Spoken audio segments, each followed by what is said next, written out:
Alors, pour ce qui est de la nuance entre Laysa kamithlihi shay, euh, rien n'est comparable à Dieu, ou nul n'est comparable à Dieu, ou nul n'est comparable à Allah, et Lam yakun lahu kufuwan ahad, et nul n'est égal à lui, ou Dieu n'a pas d'égal.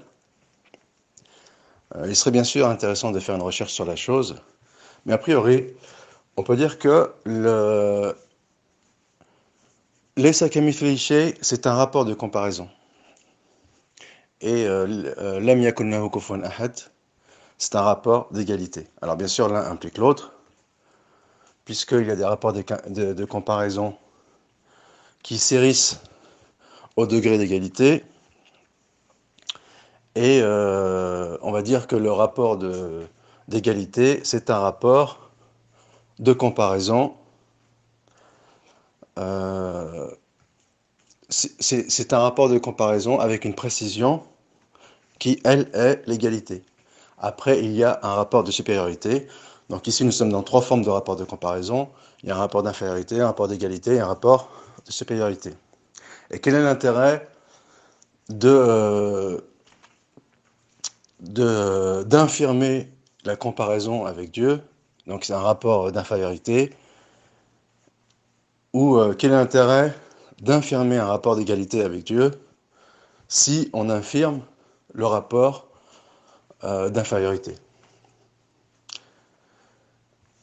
Puisque si rien n'est comparable à Dieu sans même atteindre le niveau d'égalité, donc a fortiori, nul n'est égal à Dieu en, en mettant en avant ce rapport d'égalité. Il est possible de répondre sous plusieurs angles. Le premier, c'est que lorsqu'on dit qu'il n'y a pas de comparaison entre Dieu et la créature, il n'y a pas, et Dieu il n'y a pas d'égal à Dieu, en admettant que ce soit que l'un il englobe le sens de l'autre ou il implique le sens de l'autre, mais chacun a des sens qui lui est propre. Où chacune de ces deux expressions sont utilisées dans des contextes différents. Donc éventuellement, lorsqu'ils sont utilisés dans des contextes différents, l'un englobe le sens de l'autre, mais en même temps, il faut tenir compte de la particularité de chacun. Donc il n'y a pas de redondance à utiliser les deux expressions, puisque chacune insiste sur un point particulier, quand bien même cela impliquerait l'autre expression. Ça, c'est une première réponse. Une seconde réponse est de dire que il n'y a pas de mal à utiliser plusieurs procédés pour éventuellement arriver à la même conclusion ou dire la même chose. Donc c'est une façon d'ancrer le concept, entre guillemets, dans les esprits, ou de mieux la faire assimiler, de la présenter sous plusieurs façons.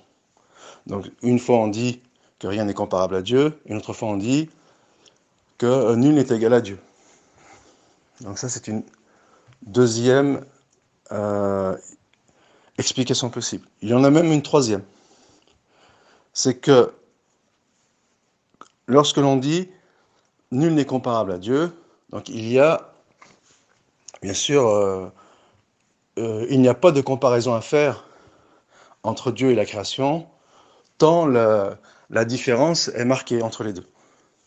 Donc euh, il y a une telle différence entre Dieu et la création qu'il est impossible de faire un rapport de comparaison.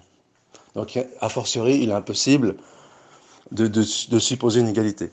Mais le fait est que dans les faits, en fonction de la forme de, de politisme, donc si on prend le politisme des sociétés primitives, les païens, ils reconnaissent, ou ils assument, ou ils acceptent l'idée qu'il y a un Dieu supérieur, simplement ils leur accordent des intermédiaires. Donc dans leur esprit, ces divinités ne sont pas comparables à Dieu. Et a fortiori, elles ne sont pas égales à Dieu. Ensuite, pour ce qui est des sociétés, on va dire, décadentes, comme chez les Grecs en phase finale, alors, il me semble qu'on dit, on dit l'expression de leur théodicée, ou leur j'ai oublié le terme, tant pis. Eh bien, notamment à l'époque de Platon, Aristote et Socrate, c'était une époque où les Grecs étaient en phase finale de décadence. Eh bien, il n'y avait pas de mal, dans ce contexte-là, à élever les intermédiaires au niveau de la divinité supérieure.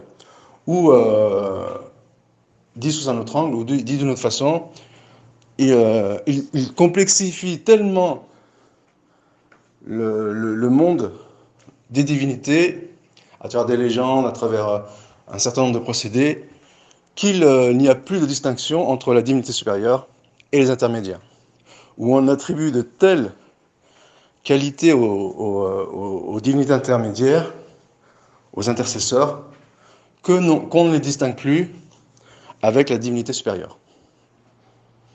Donc ici, il y a l'intérêt de cette double précision. Non seulement il n'y a pas de rapport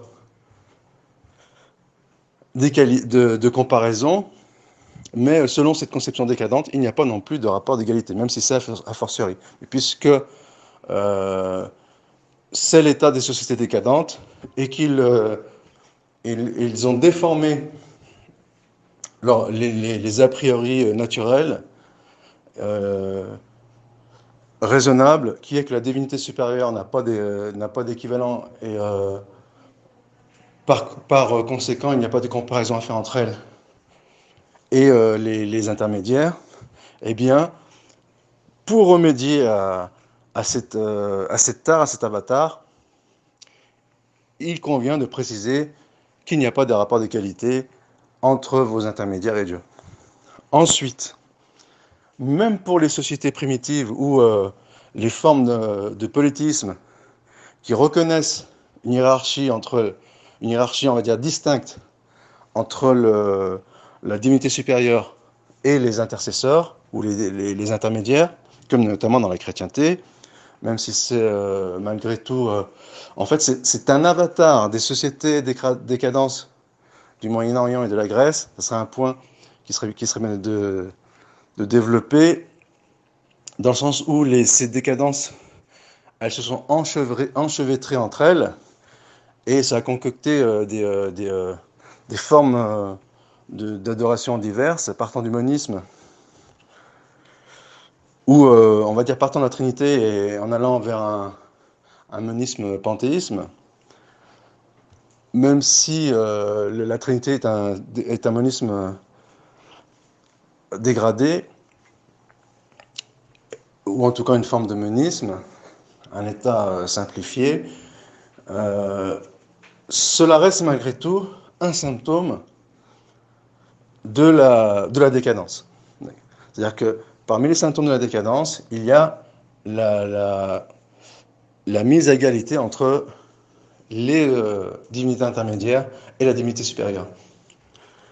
Donc c'est un point qui serait intéressant à développer, mais là où je veux en venir ici, c'est que lorsque on infirme l'égalité entre Allah Azzawajal et la création, eh bien c'est parce que même les sociétés polythéistes qui se réclament d'un monothéisme et qui ne prônent pas une théologie des sociétés, des civilisations en phase de décadence extrême, eh bien, il convient malgré tout de rectifier cette perception. Dans le sens où les chrétiens disent, nous ne faisons pas de comparaison, à titre d'exemple, entre Dieu et Jésus. À nos yeux, Dieu est la divinité supérieure. Mais dans les faits, ils font un rapport d'égalité entre Jésus et Dieu. Et donc ici, il convient de dire, dans votre conception, certes, vous confirmez qu'il n'y a pas de comparaison à faire entre Jésus et Dieu, mais le fait est que dans les faits, eh bien, vous émettez un rapport d'égalité entre les deux. Et ici, donc, les deux expressions, elles ont leur place, que sont nul ou rien